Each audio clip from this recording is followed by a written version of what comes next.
2 weeks and 1 day until Canadians go to the polls. This time around, Elections Canada wants to make sure some of the country's most vulnerable voters, the homeless, are engaged, empowered, and able to cast a ballot. CTV's Molly Thomas explains. With more than 200,000 Canadians living on the streets, the push to get them voting starts at the shelter. Once you have a photo ID...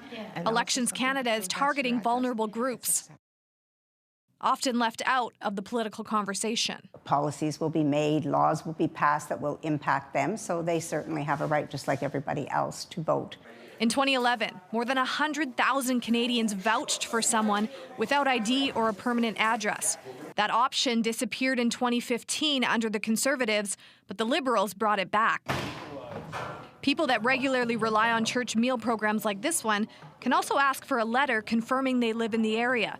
But barriers for homeless voters still exist. If you want to research your candidate ahead of time, if you want to read the platforms of the parties, if you want to watch any of the debates, if you don't have a hookup to internet, that can be hugely difficult. Rabia Klein was homeless 10 years ago.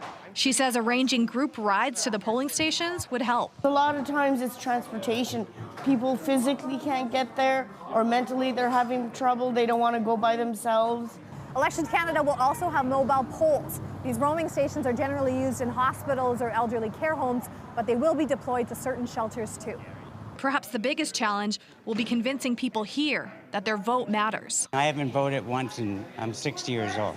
Yeah, because we'll go together. But Rabia is on a recruiting role, convincing friends to get to the polls. My hope is that more people from my demographic will go out and vote so we have a voice and so we can be heard. Giving greater political opportunity to Canadians, often seen but rarely heard. Molly Thomas, CTV News, Ottawa.